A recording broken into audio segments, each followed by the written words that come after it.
¿Ya has escuchado la historia de cómo Joao Caveira fue tan noble que el mismo Exu Caveira lo reconoció? Laroye a todos. Hoy te voy a contar la historia de cómo Joao Caveira sacrificó todo por su pueblo. Relatos breves. Joao nació en una aldea modesta, rodeada de vastos campos verdes y montañas imponentes que parecían tocar el cielo. El viento soplaba entre los árboles como un susurro ancestral, y los arroyos cristalinos corrían como venas de vida por la tierra fértil. Desde pequeño, él se mostraba diferente a los demás niños. Su curiosidad no se limitaba a las travesuras infantiles.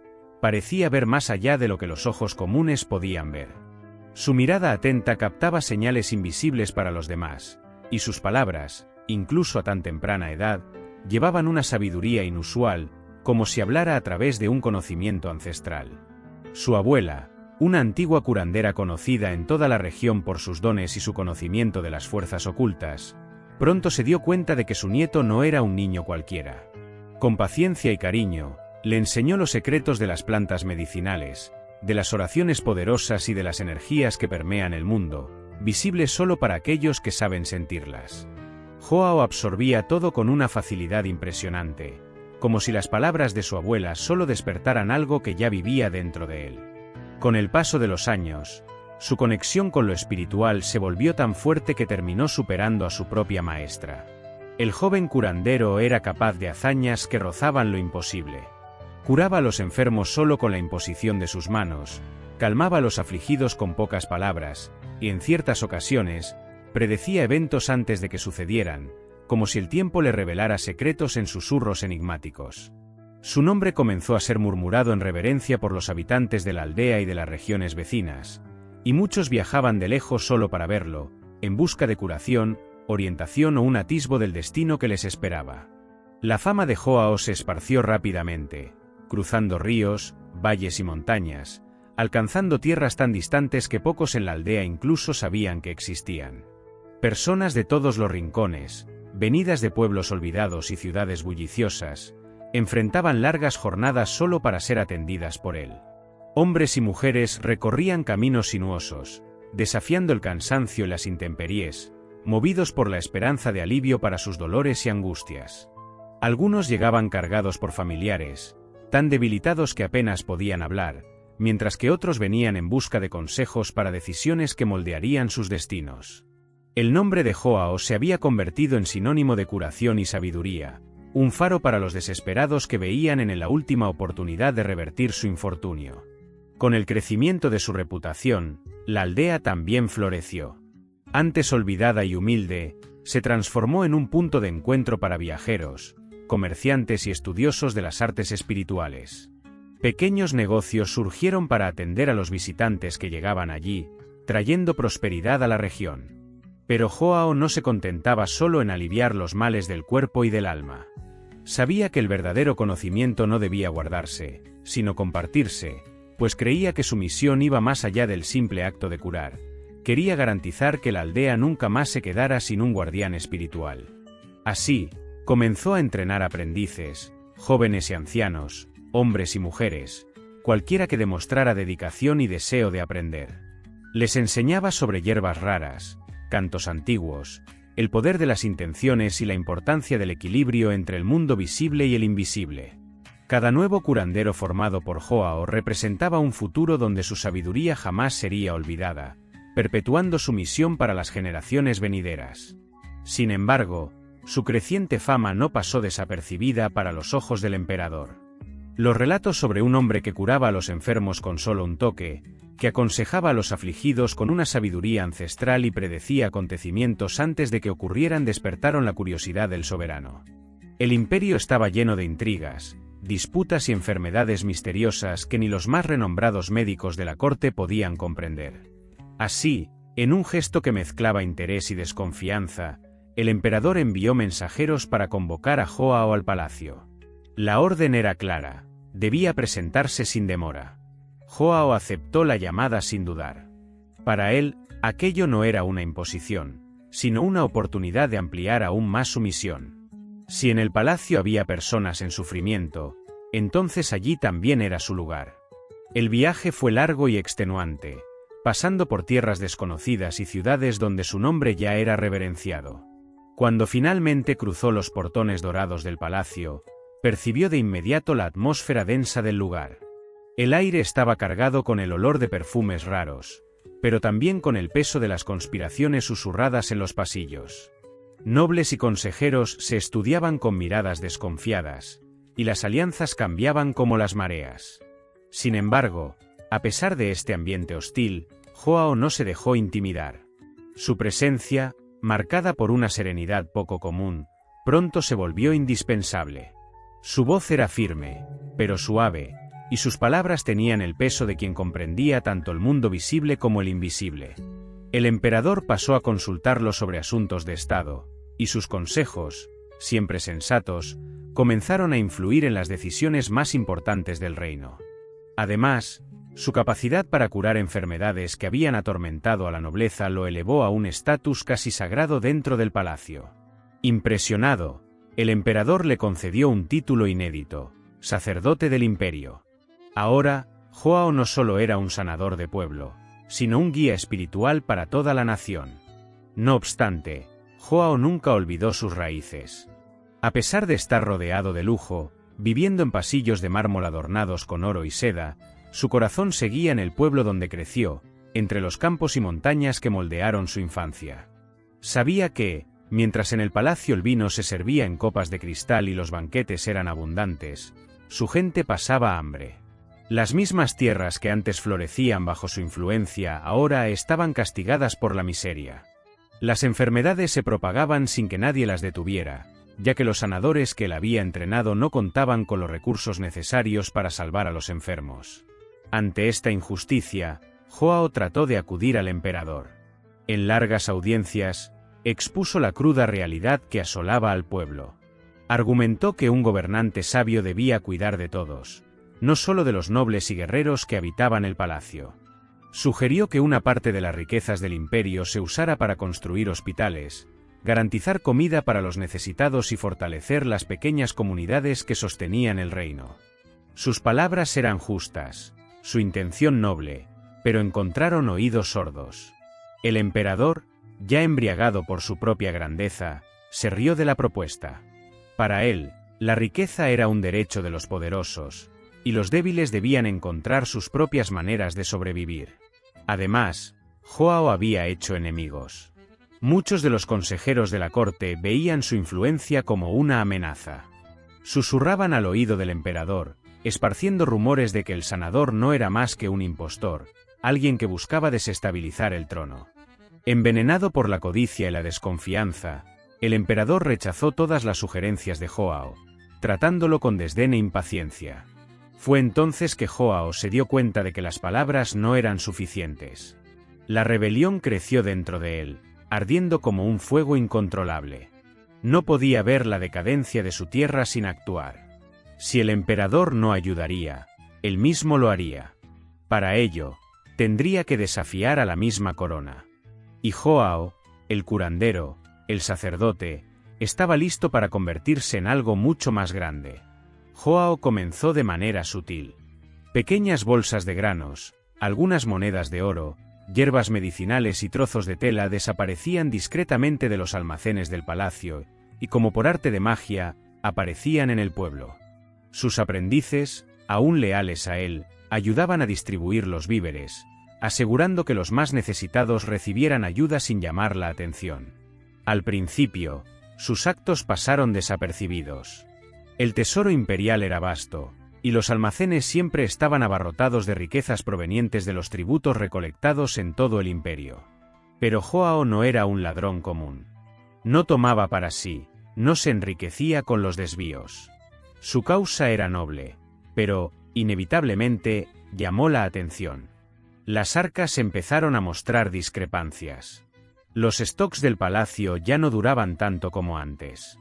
Algunos sirvientes murmuraban sobre suministros desapareciendo, y pronto los ojos atentos de los burócratas de la corte comenzaron a investigar. Cuando finalmente desvelaron la verdad, la noticia corrió hasta el trono como una tormenta. El emperador quedó furioso. Se sintió traicionado por el hombre a quien había confiado una posición de prestigio, aquel que había acogido como consejero y sanador personal. Para él, Joao ya no era un sabio o un benefactor, sino un traidor. Los consejeros y nobles de la corte, que desde hace tiempo envidiaban su influencia, aprovecharon la ocasión. Susurraron palabras venenosas, inflamando aún más la ira del soberano. ¿Cómo podría alguien que realizaba curas milagrosas no ser un servidor de las tinieblas? ¿Cómo podría un simple campesino prever el futuro sin la ayuda de fuerzas oscuras? La Iglesia, que siempre había visto a Joao como una amenaza a su autoridad espiritual, se unió al coro de acusaciones. El clero lo declaró un hereje, un hechicero que usaba artes prohibidas para engañar al pueblo y corromper el corazón del emperador. Pronto, los murmullos de traición crecieron en un clamor de justicia. Joao fue acusado de brujería, herejía y conspiración contra la corona. Y en el imperio, esas acusaciones solo tenían un destino: el juicio público y la promesa de un castigo ejemplar.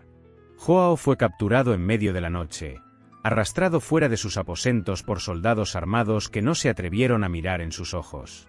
Encadenado y amordazado, fue llevado a las mazmorras del palacio, donde las sombras ocultaban los gritos de aquellos que allí eran olvidados. En los días que siguieron, fue sometido a interrogatorios brutales. Querían que confesara sus crímenes, que admitiera su alianza con las fuerzas sombrías. Pero Joao permaneció en silencio. Su resistencia era un desafío a aquellos que intentaban doblegarlo.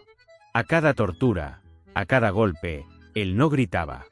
Sus verdugos, frustrados, decían que eso era prueba de su conexión con lo oculto, que ningún hombre común podría soportar tal dolor sin quebrarse. Pero Joao sabía que su fuerza provenía de algo mucho más grande de lo que ellos podían comprender.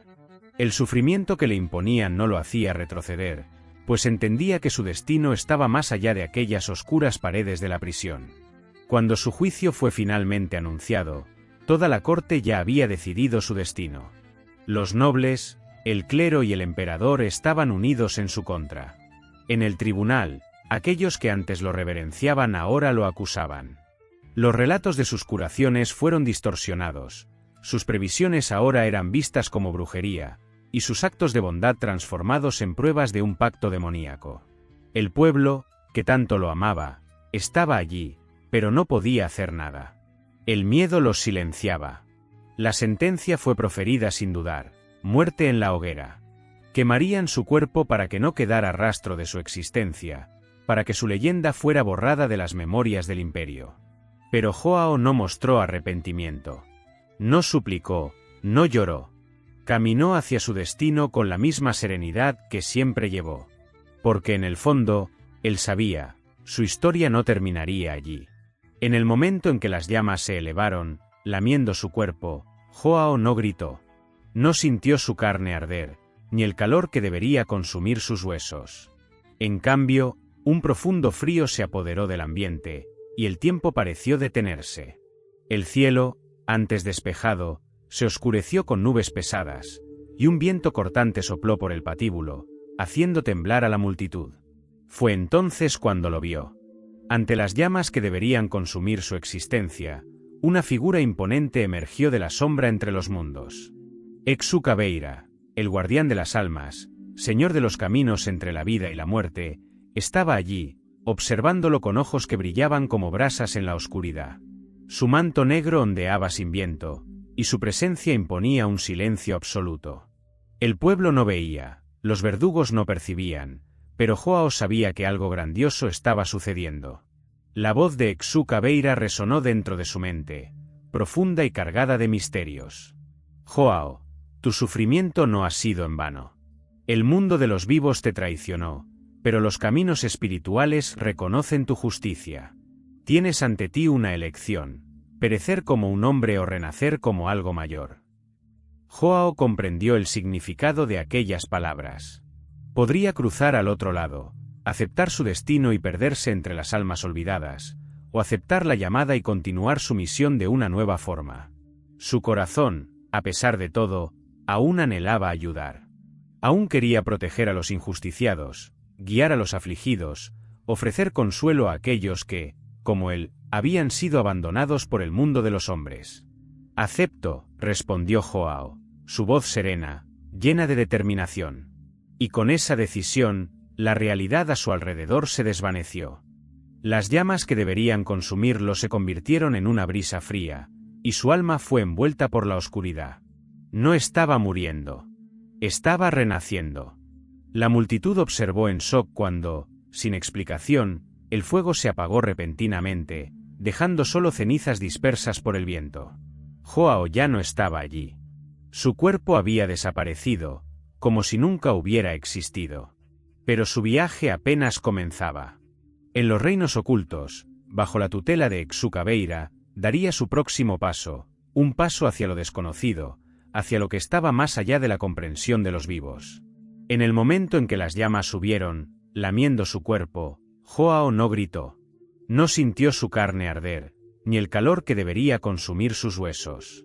En lugar de eso, un profundo frío envolvió el ambiente, y el tiempo pareció detenerse. El cielo, antes despejado, se oscureció con pesadas nubes, y un viento cortante sopló por el patíbulo, haciendo estremecer a la multitud. Fue entonces que lo vio. Ante las llamas que deberían consumir su existencia, una figura imponente emergió de la sombra entre los mundos. Exu Caveira, el guardián de las almas, señor de los caminos entre la vida y la muerte, estaba allí, observándolo con ojos que brillaban como brasas en la oscuridad.